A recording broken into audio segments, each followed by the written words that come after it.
les purificateurs d'air s'adressent principalement aux personnes qui veulent rester en bonne santé, déjà qui ne veulent pas respirer tous les polluants. Secondo, aux enfants, dans les crèches, les écoles, ce sont des endroits qui sont excessivement pollués.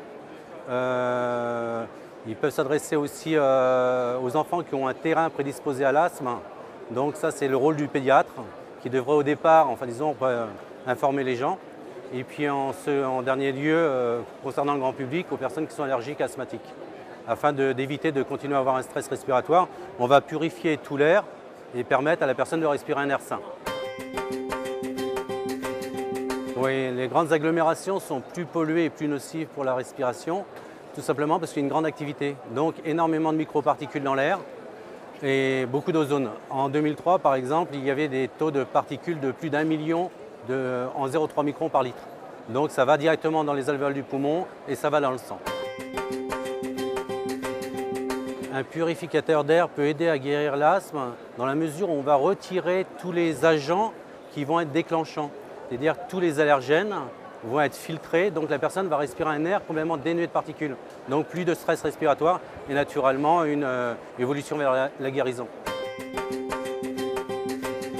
Ce qui est bizarre, c'est que le monde médical ne les conseille pas plus souvent, ne serait-ce que les allergologues ou les pneumologues, tout simplement parce que je pense que ces activités médicales ne prennent pas en compte le côté environnemental, alors que nombre de maladies ont un facteur environnemental et à plus forte raison l'asthme et l'allergie respiratoire. Donc ici, on expose dans ce congrès médical tout simplement parce qu'il y a une récente étude qui a montré l'impact des purificateurs d'air au niveau des maladies nosocomiales.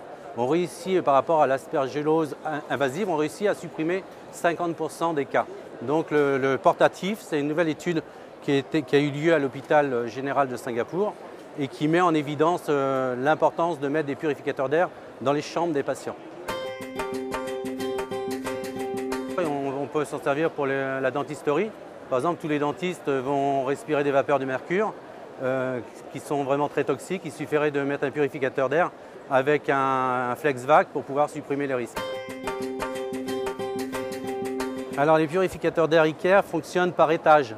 C'est-à-dire qu'il va y avoir des différents filtres avec un pré-filtre, des filtres spécifiques et ça va permettre de supprimer toutes les particules contenues dans l'air. Alors ça peut être des allergènes, ça peut être des gaz, des produits chimiques, ça peut être des spores de moisissure, des virus, des bactéries, on va supprimer tout ce qu'il y a. Il y a beaucoup de purificateurs d'air qui sont en vente dans le commerce et qui sont vraiment des passoires. C'est-à-dire qu'il y en a certains qui ne filtrent pas tout simplement parce que l'épaisseur du filtre n'est pas en rapport avec le débit d'air, donc ils filtrent mal, ou alors tout simplement ils peuvent dégager aussi de l'ozone. Donc c'est un agressif des voies respiratoires et c'est pour ça que quand on achète un purificateur d'air, il faut avoir vraiment des garanties.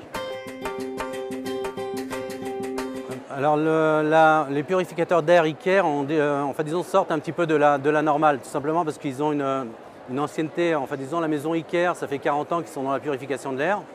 Secondo, ils ont beaucoup de références médicales. Ils ont des panels de clients qui sont très importants qu'on a ici. On a à peu près dans le monde entier des milliers de cliniques et d'hôpitaux qui ont acheté les produits. Et ce sont des appareils qui ont une garantie de 3 ans. Oui, on fait la maintenance, bien sûr. On est le représentant d'ICARE sur la France, donc on s'occupe de faire toute la maintenance. On fournit les hôpitaux, on fournit les particuliers, on fournit les industries et on s'occupe de faire toute la maintenance. Donc ça, c'est un particle scan, c'est-à-dire c'est lui qui va analyser toutes les microparticules de l'air par litre. Donc là, c'est un appareil qui va aspirer l'air à peu près pendant 10 secondes. Donc il va afficher le nombre de microparticules qu'il y a dans un litre d'air, toujours en 0,3 microns. Donc l'appareil montre à peu près 40 000 particules de 0,3 microns par litre d'air. Et là, on va voir la capacité de l'appareil de pouvoir filtrer ces particules. Déjà là, on est tombé à 3474, il fait des mesures toutes les 6 secondes. Et là, on est au zéro absolu. Donc l'appareil filtre la totalité des particules, que ce soit des spores de moisissure, des allergènes combinés chimiques, des allergènes d'animaux, tout ce qu'il peut y avoir dans l'air. Alors respirer un air très sain, dans les conditions actuelles dans lesquelles les gens vivent, c'est simplement un crédit. C'est-à-dire on va se permettre de ne pas respirer les microparticules, les polluants d'air, et on va justement permettre à notre organisme de se reposer.